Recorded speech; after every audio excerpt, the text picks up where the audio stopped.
الله ما عاد يرعبني ظلم يهددني لا شيء أخسره. السلام عليكم ورحمة الله وبركاته.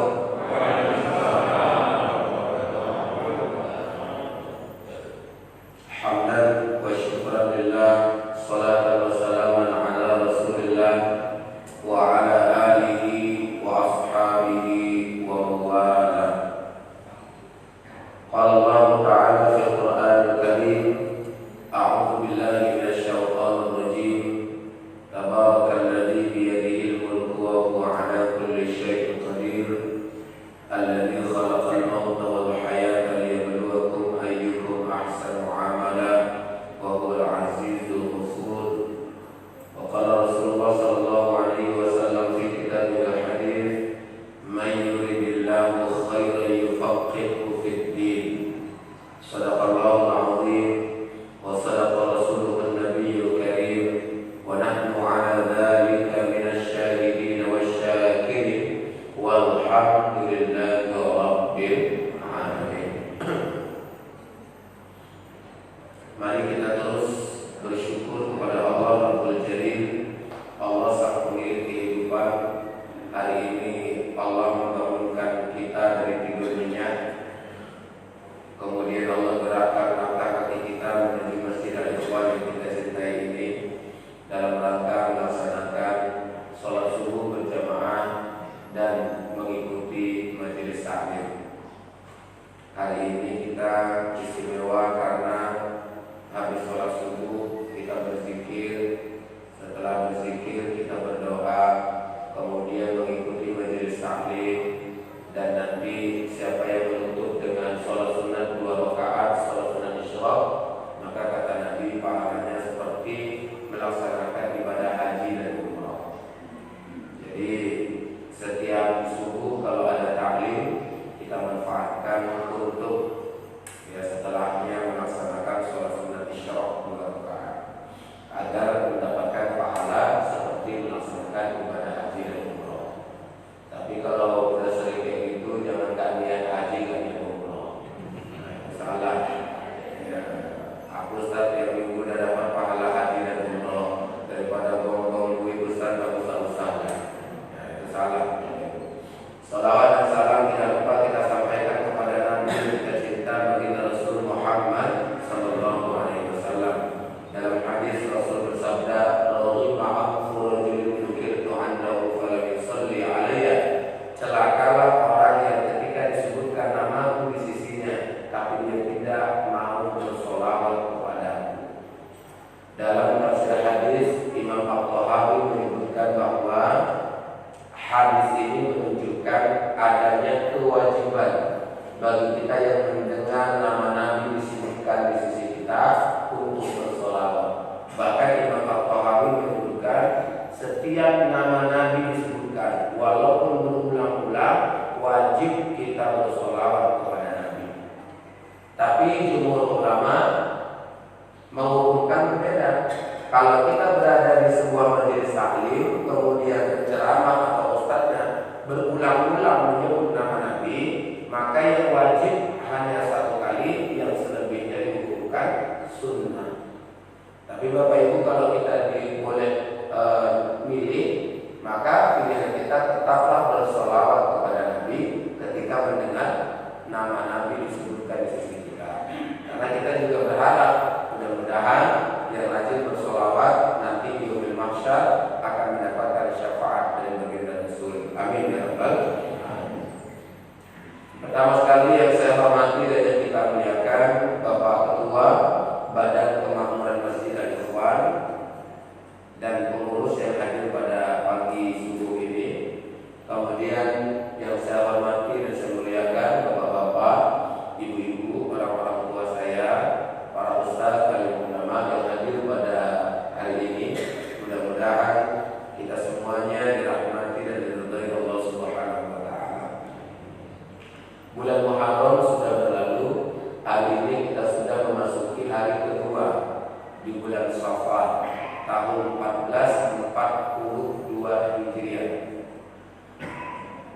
Bulan Muharram di sebahagian orang Jawa memahaminya dengan bulan Suro. Bulan Suro katanya tidak bagus pesta, karena bulan Suro itu diyakini panas.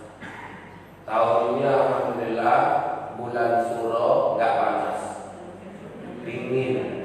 Kenapa? Hampir tiap malam hujan. Ya, Ustaz bukan itu maksudnya. Ya, saya paham karena saya orang Jawa. Jadi bulan Suro itu diyakini tidak baik untuk pesta. Tapi kita yang sudah ngaji orang Jawa harus membuang keyakinan ini. Ya, kita kan sudah belajar dalam Islam itu, kita diajarkan bahwa semua bulan baik, semua hari baik, semua waktu baik. Jadi tidak ada bulan, hari, dan waktu yang tidak baik. Semuanya baik. Tapi dalam Islam ada bulan yang paling istimewa, ada hari yang paling istimewa, ada waktu yang paling istimewa. Disebutkan oleh Rasulullah, Sayyidul Syuhur Syahrul Ramadan, Sayyidul Ayyam Yaumul Jum'ah, Sayyidul Waqti fi Sulusil Lail. Tuannya bulan adalah Ramadan, tuannya hari adalah Jumat, dan tuannya waktu adalah sepertiga malam. Jadi semua bulan, semua hari, semua waktu baik, tapi ada yang paling baik. Bulannya Ramadan, harinya Jumat, waktunya sepertiga malam. Inilah yang harus kita pahami. Jadi tidak ada waktu yang tidak baik. Dalam Islam semuanya baik.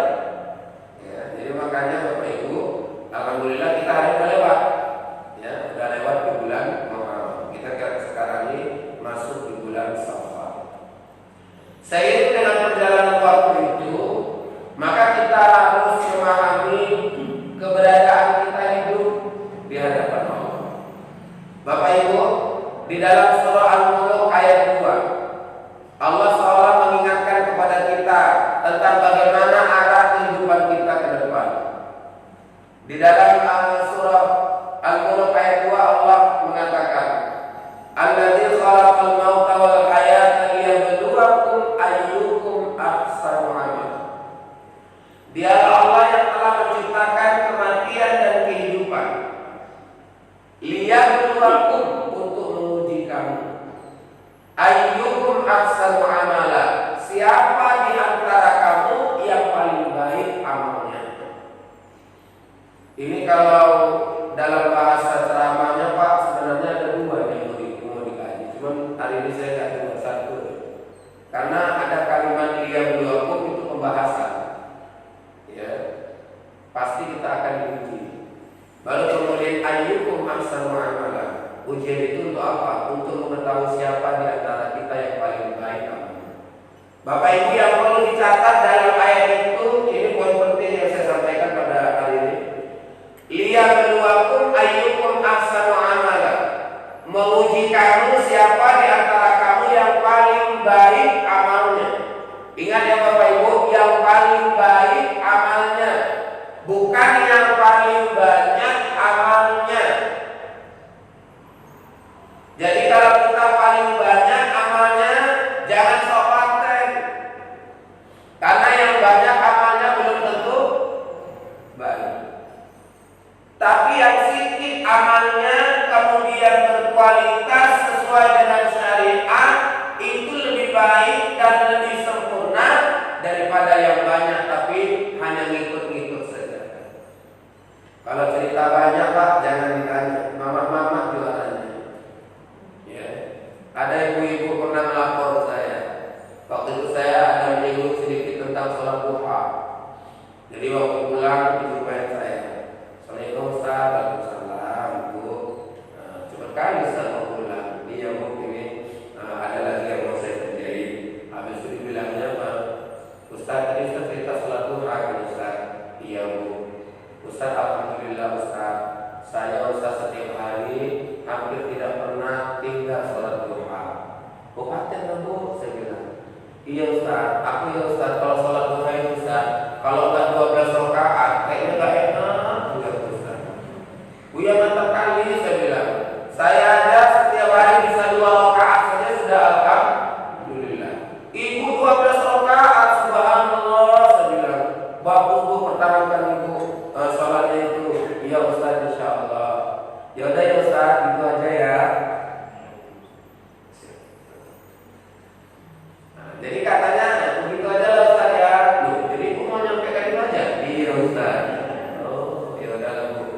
Begitu dia pulang, datang satu lagi jamaah yang beranjak mau pulang juga cuma saya. Nah, Assalamualaikum Ustaz, salam Ustaz. Tadi cerita mau itu enak kali saya tanya Ustaz. Oh iya Bu. Ibu itu paten Bu, saya bilang mantap. Kenapa Ustaz? Dia sholat duha Bu. Ya setiap hari kalau nggak 12 rakaat nggak puas dia Bu. Oh iya ya Ustaz ya. Iya Bu, contoh kali Bu itu. Iya Ustaz, insya Allah Ustaz. Saya Ustaz 2 rakaat pun sudah alhamdulillah lah Ustaz. Iya Ibu itu contoh kabupaten Ibu itu 12 rakaat. Iya Ustaz. Habis itu sih Ibu tadi ngomong apa? Tapi Ustaz, kenapa Bu? Pak Ustaz tahu nggak? Di pengajian kami ini ibu-ibu yang paling bocor mulutnya siapa? Di mana lah tahu saya? Ya Ibu tadi itu lah Ustaz. Rupanya 12 rakaat dia sholat duha, mulutnya paling bocor. Ya. Jadi saya mau bilang apa? Ini menang kuantitas tapi kalah di kualitas. Kita kalau beribadah kepada Allah, melakukan sesuatu, maka Bapak Ibu kita harus memandang aspek kualitas. Jangan hanya aspek kuantitas, perkara banyaknya. Jangan. Yang terbaik itu yang mana Ustaz? Banyak beribadah, kualitasnya bagus. Makanya kalau udah cerita tentang ini, tentang kualitas, ya kita harus betul-betul memahami apa yang kita lakukan. Kalau kita tidak paham dengan apa yang kita lakukan, berarti kita ini ikut-ikut saja. Islam itu, umat Islam itu kalau dari pengamalan ibadah berbeda. Yang pertama namanya muqallid. Ini tingkatan yang paling rendah. Muqallid ini kalau bahasa kitanya bertaklid. Dia ikut tapi nggak tahu dalil. Yang kedua namanya muttabi'. Muttabi' itu dia ikut tapi dia tahu dalil. Yang ketiga mujtahid. Mujtahid ini levelnya ulama yang bisa jadi masuk dalam komunitas majelis ulama Indonesia. Mujtahid ini orang yang punya ilmu, benar-benar paham dan dia bisa berijtihad tentang apa yang dihadapi dalam hidupnya. Kita Bapak Ibu minimal. Kalau seandainya tak bisa ke mujtahid, minimal muttabi'. Ya jangan muqallid. Muqallid itu orang yang ikut-ikut, nggak tahu apa-apa, ikut. Orang itu dia itu, ya orang nanti gini dia gini, ikut. Maka sampai sekarang Bapak Ibu coba lihat orang beribadah itu masih banyak yang modelnya ikut-ikutan. Ada orang yang sholat, begitu dia sholat saja saya sampaikan salam, assalamualaikum warahmatullah, bukaan. Assalamualaikum warahmatullah, tutup kiri. Coba dong, ini masih ada nggak ini? Ya. Salam buka kanan, salam ke kiri, tutup kiri. Ini kalau ditanya rata-rata nggak tahu, hanya sekedar ikut-ikutan. Tapi ada yang sok paten, macam dia pula yang paten ini. Begitu ditanya wah apa, kenapa wah salam ke kanan kok buka kanan, salam ke kiri kenapa kok ditutup? Jawabannya apa? Kau nggak tahu? Kanan itu surga, makanya gua buka. Jadi kiri wah neraka, makanya gua tutup. Awak mendengar itu dalam hati mah enak juga wah ya, buka surga tutup neraka. Hanya dengan apa? Lama. Ada lagi yang lebih aneh. Kenapa? Karena kanan dibuka, kiri juga dibuka. Pernah nggak jumpa ini Pak? Pernah ya? Kanan dibuka, kiri dibuka. Awak ingat kalian wah, kata wah yang sana kanan aja wah, karena kanan itu surga,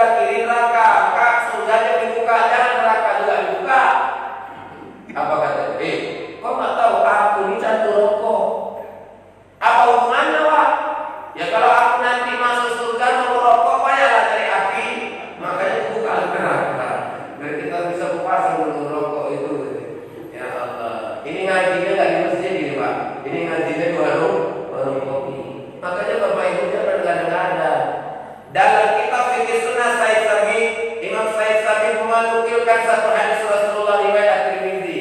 Kata Nabi sallallahu alaihi wasallam, ketika engkau salam, cukuplah engkau ucapkan assalamu alaikum warahmatullah tanpa engkau buka telapak tanganmu.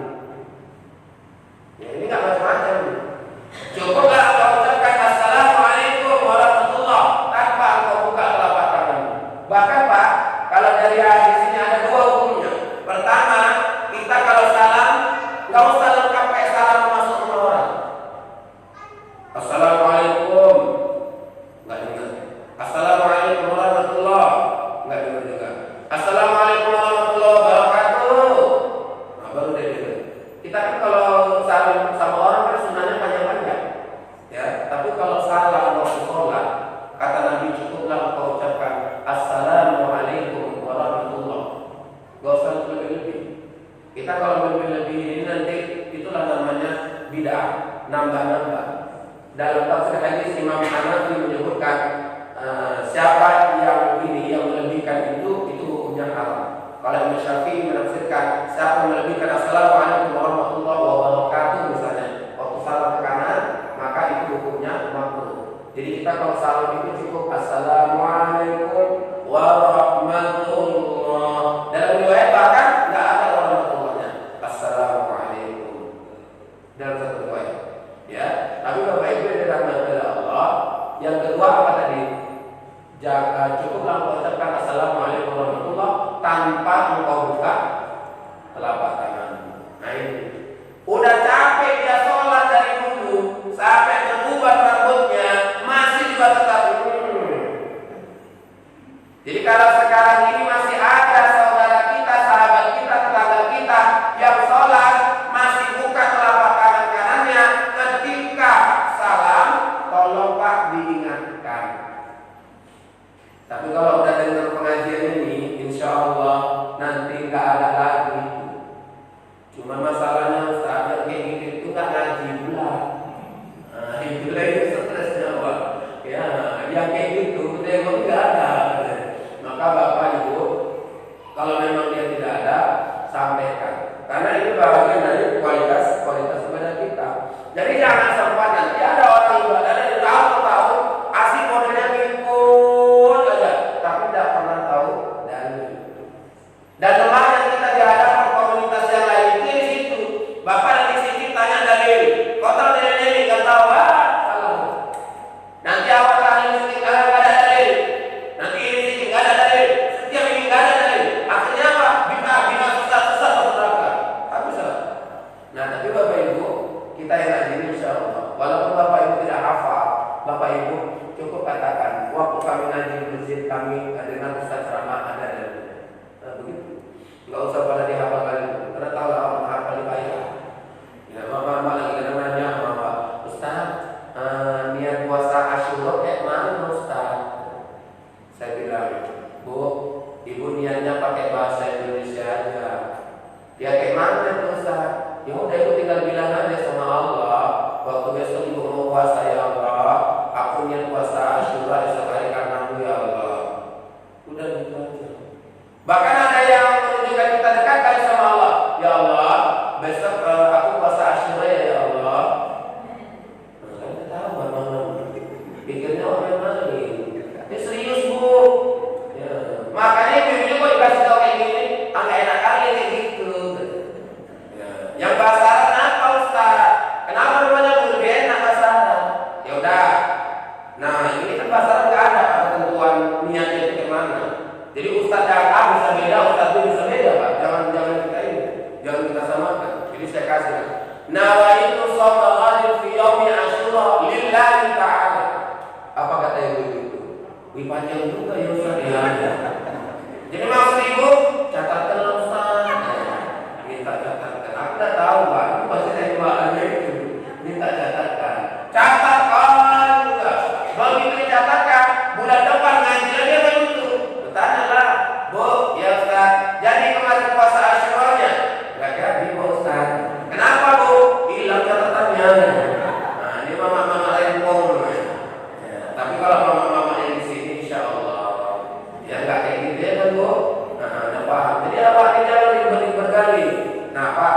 memang kita memahami sesuatu itu memang butuh dalil.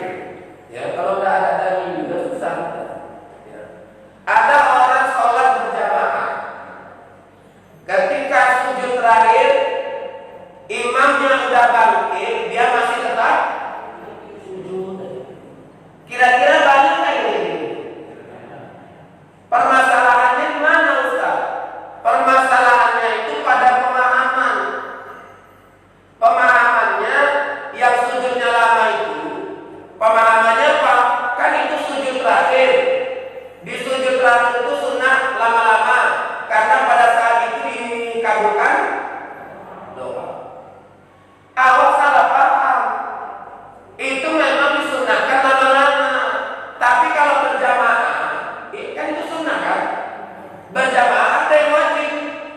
Hadis Nabi kalau kita berjamaah, aturan secara khusus apa hadisnya? Idza kabbara al-imam fakabbiru, apabila bertakbir imam, takbirlah kamu. Jadi kalau sholat ini prinsip dasar ikut imam. Imam takbir, awak takbir. Idza raka'a al-imam faraqiu, apabila ruku imam, rukulah kamu. Idza sajada imam fasjudu, apabila sujud imam, sujudlah kamu. Prinsip utama dalam berjamaah itu dalilnya. Kalau prinsip umumnya sami'na wa ata'na. Jangan sami'na wa mantu'na. Ya, ada sami'na wa mantu'na. Apalagi Pak ceramah subuh ini banyak Ustaz sami'na wa mantu'na aja ya. Apa subuh? Ya, kalau subuh ini ada Ustaz yang inilah, yang keras-keras suaranya. Macam-macam saya yang cocok ya ceramah subuh. Kenapa keras suaranya? Jadi nggak ada yang bisa tidur. Begitu dan ibu, buka mana? Kenapa? Terkejut kan? Ternyata punya ya, Bapak Ibu yang dirahmati oleh Allah. Prinsip sholat berjamaah itu idza kabbara imam fakabir, bertakbir imam dan bertakbir. Jadi kalau sholat berjamaah imamnya di sujud terakhir tidak lama, ya, tidak lama dia, Bapak jangan tahankan lama.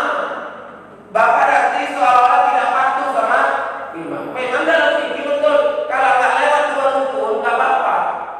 Tapi kalau sudah lewat 2 rukun baru bisa batal jamaahnya. Ya memang kayak mana mau lewat kalau nggak terakhir, tinggal salam.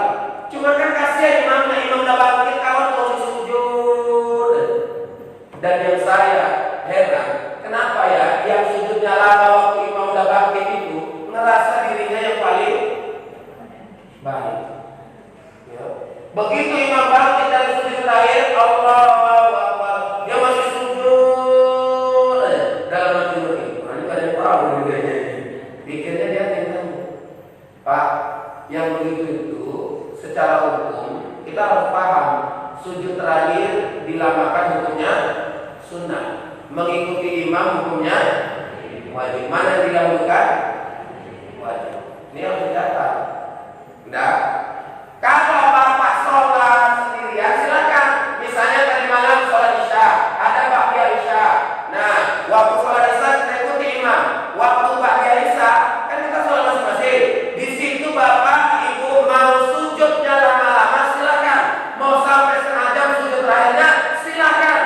Tapi tolong pikirkan penjaga masjid menutup masjid. Jangan sosok sendiri ya Pak. Sujud lama, penjaga masjid waktu lama di bawah ini. Aku udah lama mau tutup masjid kamu pula buat nanti. Tapi Bapak Ibu begitulah kita dalam ibadah. Maka kualitas ibadah itu akan terlihat dari pemahamannya. Dalam hadis Rasulullah Shallallahu Alaihi Wasallam bersabda, "Man yuridillahu khairan yufaqihu fid-din." Barang siapa yang diinginkan Allah jadi orang baik, pasti dia akan dipahamkan dalam agama. Jadi kita itu kalau mau tahu kita dipaham jadi orang baik atau enggak, lihat aja pemahaman agama kita. Kalau pemahaman agama kita semakin baik, maka insya Allah kita ini akan jadi orang baik. Tapi mohon maaf Bapak Ibu ya, kalau pemahaman agamanya pas-pasan terus nggak nambah, maka kemungkinan untuk menjadi orang baik itu sangat berat dalam hidup kita. Karena memang orang yang paham agama lah yang dia ngerti bagaimana dia menata hidupnya. Ibu misalnya mau jadi istri yang solehah, Ustaz aku lagi sholat Ustaz, kan aku solehah. Belum Bu. Sekarang kita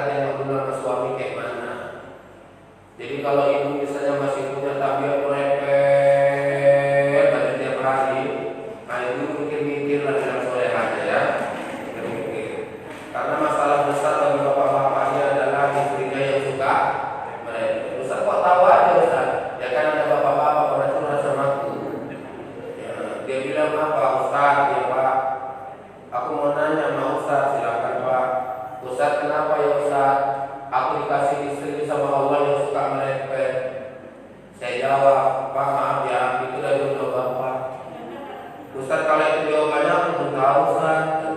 Jadi maksud Bapak, Ustaz aku nggak sanggup Ustaz, istriku suka merepet. Sanggup Pak? Nggak sanggup Ustaz. Sanggup. Maaf ya Ustaz, ini punya istri aku atau Ustaz? Ya Bapak lah. Jadi kok Ustaz pula yang bilang sanggup? Loh, saya bilang sanggup karena ada dalil dalam Al-Quran surah Al-Baqarah yang di ujung, coba kita hafal semua. La yukallifullahu nafsan illa wus'aha. Tidaklah Allah memberikan beban. Tahu Bapak sanggup? Oh gitu Ustaz? Iya. Nanya lagi Bapak itu. Tapi Ustaz, kenapa Pak? Kenapa lah ya Ustaz, istriku ini dulu kok nggak dikasih oleh laki-laki yang lain aja? Itu saya jawab, maaf ya Pak, laki-laki yang lain nggak ada yang sanggup dong. Cuma Bapak ada yang sanggup. Ya udah Bapak tahan kali Bapak. Kira-kira nggak tahan Bapak, ibaratkan bendera pun di banyak aja udah. Nah kalau nggak ya dalam mati dulu kan. Ya kenapa? Bapak-bapak yang kena repeting banyak yang tinggal duluan daripada istrinya. Bu, tahu loh, ibu-ibu ini kalau cerita amal ibadah nggak kalah sama kita Pak, betul. Puasa sunnah yang rajin mama-mama, ya kan? Nanti zikir yang rajin mama-mama. Kalau ada sholat tasbih diajak Ustaz mama-mama. Kalau ada ini tadi gambar yang tadi datang mama-mama. Wirid yang sekarang ini, wiridnya hari Jumat, yang rame wirid siapa? Mama. Wirid bapak-bapak ini antara hidup kan? Iya, apa? Buat aku tahu aja. Iya. Memang iya. Mama-mama ini ada wirid akbar. Bapak-bapak pernah terjadi wirid akbar bapak-bapak? Kan ada. Ya. Makanya Pak kami Ustaz tadi berterima kasih mama-mama. Karena pengajian mama-mama yang bukan nggak ada ceramah. Ya. Kalau nggak ini lah subuh aja lah. Kalau nggak ada maghrib. Kalau nggak ada mama-mama nih mulai usul nih suasana buka itu masa pemilu lagi ada. Pernah saya seminggu itu Pak jumpanya sama ibu itu. Terakhir penting aku harus ganti bahan ceramah. Kenapa? Asli ibu ganti ceramah. Nah tapi Bapak itu, ibu ini kalau kualitas ibadah benar. Tapi saya heran dalam hadis Nabi kenapa dibilang yang banyak masuk neraka nanti perempuan, ibu-ibu. Kan kasihan namanya mereka. Ini aku bukan bela-bela bapak juga. Ya, bapaknya sobatnya juga. Ya kan? Belum tentu. Ya, tapi Bapak Ibu, inilah contoh yang saya bilang tadi, kualitas. Ibu rajin sholat, kalau perbuatan keji dan mungkar tak terhindarkan, ya berarti apa sholatnya? Hanya sekedar mengumpulkan kewajiban. Kan Allah sudah bilang dalam Al-Quran, Inna sholata tanha 'anil fahsya'i wal munkar. Sungguh sholat itu mencegah perbuatan keji dan mungkar. Kalau ada orang yang sholat masih bermaksiat, ada orang yang sholat masih berbuat jahat, berarti sholatnya belum berkualitas. Ustaz, apakah sholat berkualitas itu masih khusyuk? Ya salah satunya. Tapi kita ini kalau mau khusyuk 100% memang payah. Saya nggak bilang Bapak, saya sendiri pun begitu. Kalau untuk 100% payah, bahkan ada ulama mengatakan kalau ada umat Islam yang dalam hidupnya sekali saja sholat khusyuk dari A sampai Z 100% khusyuk, maka itu ciri-ciri penghuni surga. Sampai ini. Allah sholat ya Allah. Apalagi mama ini pada sholat. Begitu habis takbir ingat semuanya. Ya, jadwal ngaji ingat, jatuh tempo angsuran juga ingat. Ya, semuanya ingat. Ya, maka dalam Islam itu Pak, kalau kita mau ini sholat, kerjaan kita bereskan dulu. Sampai-sampai kalau ada makanan yang sudah terhilang, makan dulu atau sholat dulu. Kenapa? Kali laparnya. Iya, ya betul. Tapi makanannya sudah terhilang. Udah terhilang makanan, habis itu makan dulu baru sholat. Kenapa? Lebih bagus makan dengan sholat daripada sholat dengan makan. Kita puasa sunnah Bu. Ibu puasa sunnah, udah niat puasa Senin, bertahan ibu kelangkat, dilangkat itu sudah disiapkan ayam kampung digulung. Udah kalah bisa cabai merah. Enak kali. Sampai sana jam 11 cerita-cerita waktu makan siang. Rupanya kawan ibu mengajak, Bu kita makan ya Bu. Ibu tolong ya Bu, jangan sok paten. Maaf ya aku puasa. Itu kalau itu yang bilang Pak pondok bu, aku udah nangkapkan ayam kampung dari kesyukur-syukur. Ibu bilang puasa udah nggak laku keliling-keliling pajak apa yang lain-lainnya, mencarikan untuknya ibu, tiba-tiba ibu puasa udah. Nah datang awak nih, mulutnya sekali. Apa katanya udah nggak apa-apa, bontot aja. Nggak paham dia. Kan Ustaz bilang yang boleh bontot itu hanya Ustaz. Jamaah nggak boleh bontot. Nah, jadi kalau hari ini nanti ada sarapan, kita yang kenapa? Bapak Ibu habiskan di sini. Kalau Ustaz boleh bontot. Itu pun kalau dibontotin. Ya, karena memang sekarang alhamdulillah Pak, ngaji subuh ini rata-rata udah pakai sarapan. Jadi istri pun udah hafal. Ya, Abi udah sarapan lah ya dia. Nanya boleh tuh loh Pak. Ya, ada yang bontotin. Ya enggak, ini hanya sekedar kasih tahu aja. Kalau mau pikirkan bagaimana aku jawabnya nanti. Bukan. Ya, kalau semua ditanya, tapi Bapak kira-kira apa jawabannya? Kita tengok aja mungkin. Tapi Bapak Ibu ya begitu. Nah, kita Pak udah bagus puasa sunnah, ya. Tapi misalnya ada yang menyambut kita dengan istimewa, dimasakannya ayam kampung, dimasakannya udang galah, hal yang perlu bagi kita. Maka di sini jangan kita merasa oh nggak bisa, aku ibadah, nggak boleh diikat. Jangan gitu. Itu namanya nggak paham. Ya, buka aja puasa itu. Ibu dalam perjalanan atau sakit, kalau ibu sudah biasa puasa sunnah Senin Kamis, dalam perjalanan ibu nggak puasa, ketika musafir nggak puasa, Allah tercatat pahala walaupun ibu tidak puasa. Bapak mohon maaf dalam keadaan sakit, biasa bapak sholat duha, waktu diimpus di rumah sakit jangan ngoyo. Ya, bilang begini dia mau sholat duha dulu, udah nggak usah. Bukan berarti saya menghalangi kita, tapi dalam hadis Nabi bahwa orang yang sakit rutinitas ibadah yang siap apa dilakukannya, amalan yang sering dilakukannya, walaupun dia tidak amalkan ketika dia dalam keadaan sakit tetap dicatat sebagai nilai pahala di hadapan Allah. Pahalanya sama, dia melakukan atau tidak melakukan sama. Maka kita Bapak Ibu harus memahami ini dengan baik. Sebenarnya Bapak Ibu dirahmati oleh Allah, kita kalau umat Islam ini kualitas ibadahnya bagus, pasti akan membentuk karakter yang luar biasa. Yang luar biasa. Karena semua yang kita lakukan dalam hidup kita ini semuanya berujung pada perubahan karakter, perubahan kepribadian. Maka kalau ada orang misalnya mau jadi orang baik gak paham agama susah kan? Ya bapak-bapak pun kalau mau jadi suami yang baik paham agama Pak. Ya paham agama. Kalau bapak mau bini dua, bilang sama istri dulu. Itu Pak yang namanya paham. Ya jangan main belakang. Ustaz tahu ya Ustaz namanya istri awak mana mau dia. Ya memang iya juga Pak. Aku pernah ngetes. Ya kan? Enggak mau. Katanya Abi mau nikah dua. Nah, yang kedua dia umi. Nah, syaratnya 3 L. Ya, lebih cantik dari hati. Lebih wadah. Ada. Lebih baik hatinya dari umi. Ada. Yang ketiga yang payah. Langkah yang lumayan umi. Nah, akhirnya enggak dikasihnya apa. Memang susah. Tapi itulah yang ini yang benar gitu.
Nggak ada Pak dari kami, dalilnya nggak ada. Ya, jadi bapak jangan berprinsip, wah anaknya bagus Ustaz. Nggak ada. Sholat berjamaah itu nggak ada cerita logika ya. Ini ceritanya syariat. Jadi kalau seandainya kita berdua masuk, udah penuh saf kedua, langsung main ke tengah. Karena saf itu diawali dari tengah. Tapi kalau bapak ibu masuk ke masjid, saf kedua sudah penuh, masuk saf ketiga, tengok kanan, tengok kiri, nggak ada orang. Berarti aku sendiri. Pak, bapak jangan di tengah, karena bapak pasti sendirian. Sholat berjamaah, kalau dalam satu saf itu sendirian, itu dilarang sebenarnya, karena nanti yang bakal menemani kita adalah syaitan. Maka bapak cari kawan. Cara mencari kawannya itu gimana? Ambil yang sebelah kanan paling sudut, kemudian tepuk pundaknya. Dia mundur, dapatlah kawan. Kalau yang sebelah kanan Ustaz, kalau yang tengah bergeser semua apa buat? Kosong pendapat sini tengah, bapak tepuk pundak yang tengah itu mundur dia kosong. Habisnya geser-geser semuanya. Ya, tapi kalau yang sana nggak apa-apa.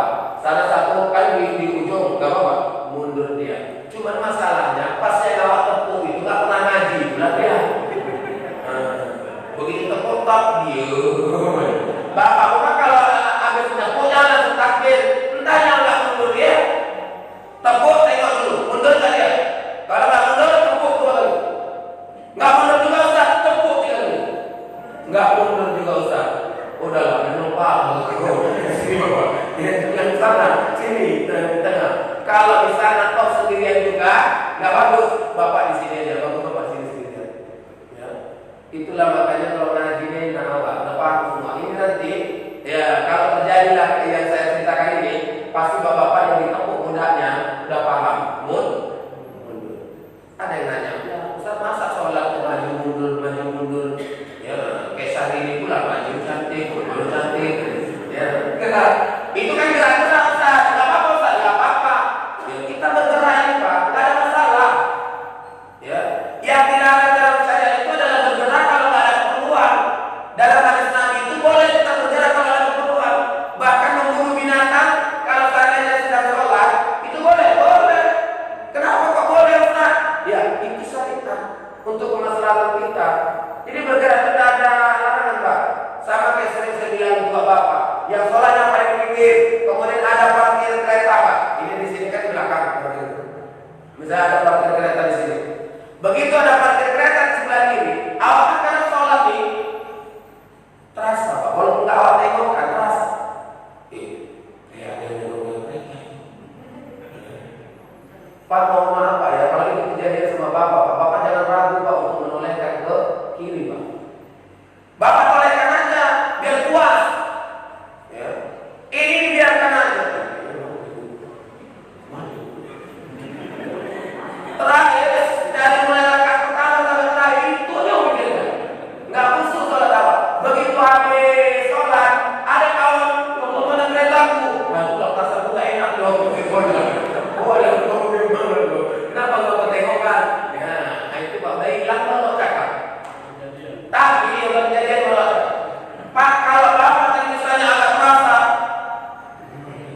orang rawa ada bulan, jangan dia mati apa? Ya kan? Cabut gitu. Kalau bapak ada yang alat mukul, ambilkan, pukulkan, habis itu tetap sholat. Ibu gara-gara anak nggak sholat, jangan. Jadi Ustaz kayak mana anak nangis saja, ibu ajak dia sholat. Begitu takbir Allahu Akbar, nangis anak, ambil anak itu, kemudian dihidupkan. Enggak diam sambil baca Fatihah nggak baik-baik. Bismillahirrahmanirrahim. Ini kan di lisan ya, bukan kita ini. Alhamdulillahirrahmanirrahim. Boleh ya sambil gini, Ustaz? Ya, tapi Bapak Ibu dirahmati Allah, banyak orang yang memahami berbeda. Nah, memang yang sering kita pahami nggak bagus tuh ngaruh-ngaruh itu loh Pak. Kayak mana rasa namanya digigit nyamuk, Ustaz kayak nggak pernah ngerasain aja. Ya, gatel Ustaz. Memang tulah nyamuk itu tahu kali awal yang sholat. Dan awal tak sholat tak datang nih Pak. Giliran awal sholat datang nih. Awal tak sholat dia nggak ada masalah dia. Giliran awal sholat Allah Akbar mulai.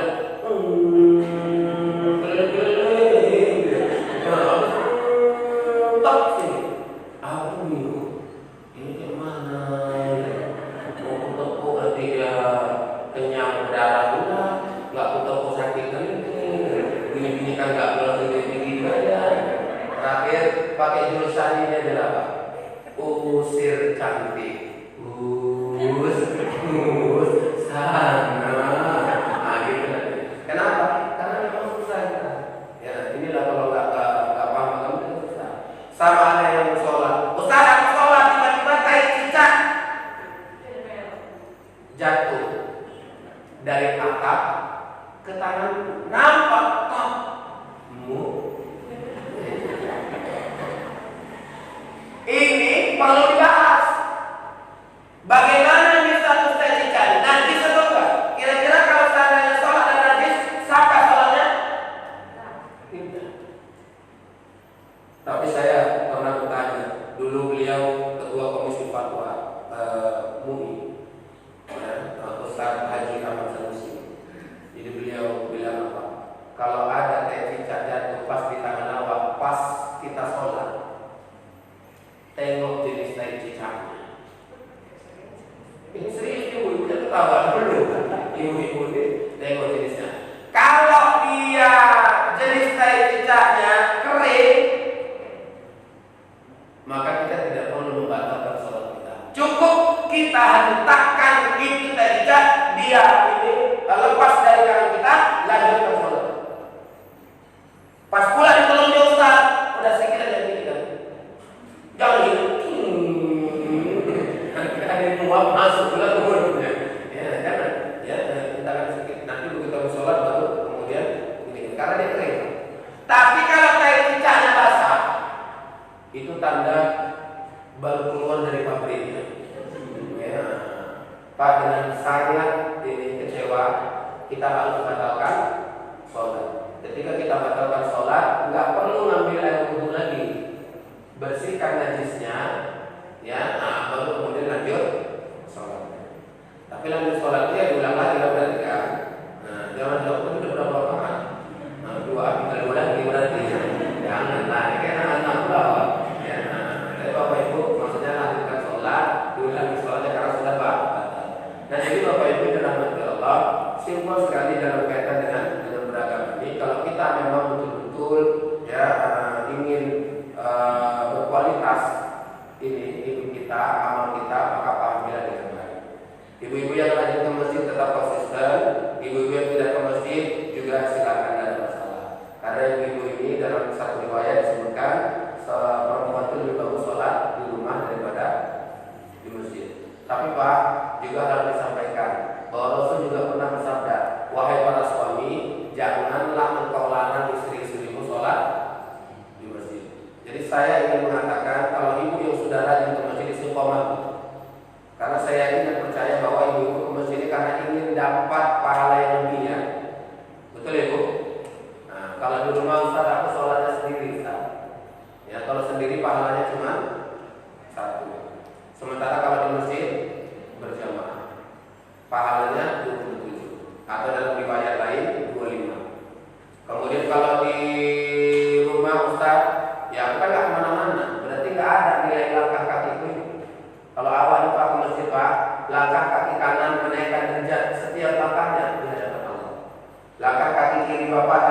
masjid itu menghapuskan dosa setiap langkah. Jadi bapak ibu yang hari ini rumahnya paling jauh dari Masjid Al-Ikhwan, maka bapak ibulah yang dosanya paling banyak diampuni sama Allah. Yang rumahnya pas sebelah masjid ini, maaf lah ya Pak, sikit pahalanya, sikit dosanya diampuni sama Allah. Kayak mana nih Pak Ustaz, berarti rugi lah aku nih beli rumah sampai masjid ya? Enggak rugi. Bapak kalau mau baca dosa diampuni, bapak jemput jamaah yang paling jauh, bapak loh kan bisa ya. Dari Abu Ustaz saya bilang cari lalu yang tidak masjid, iya ini poinnya lain. Kalau cerita langkah bapak nggak dapat, tapi kalau cerita keberkahan, allazi barakna aula, yang kami berkahi di sekelilingnya. Sekeliling apa? Masjidil Haram, Masjid Nabawi, atau dalam tafsir yang lebih luas, masjid yang ada di seluruh dunia. Siapa yang rumahnya paling dekat dengan masjid, berkah rumahnya. Gitu. Kalau cerita langkah, kita lain lagi babnya. Sama dengan ini kan. Duduk awal di majelis taklim. Apa kata Nabi dalam kitab Fadilah? Kalau kita duduk di majelis taklim, pahalanya itu seperti melaksanakan sholat sunat 200 rakaat. Ada riwayat yang menyebutkan 1000 rakaat. Duduk kayak gini Ustaz, 200 rakaat sholat sunat. Iya, 200 rakaat sholat sunat. Ibu-ibu nanya, Ustaz, kalau duduknya ngantuk gimana Ustaz? Dikurangi nggak pahalanya? Saya bilang, maaf ya Bu, hadis itu nggak ada cerita ngantuk atau nggak ngantuk. Yang penting duduk aja awal di situ, udah 200 rakaat sholat sunat. Ibu-ibu langsung bilang, oh cocok lah Ustaz, kalau gitu ngantuk aja lah Bu ya. Kalau ngantuk lah nggak apa-apa lah. Tapi nilainya bisa tidak bertambah. Kalau bapak yang tidak ngantuk bertambah, dapat ilmu, kemudian bisa mengamalkan, bisa menyampaikan sama orang, bertambah nilainya. Tapi yang ngantuk tak bertambah nilainya. Kayak mana mau tambah? Orang tidur, sedangkan yang dengar aja belum tentu paham. Apakah dia tidur? Ustaz, aku ini mata terpejam, telinga terbuka. Tidak, mata terpejam di bahaya.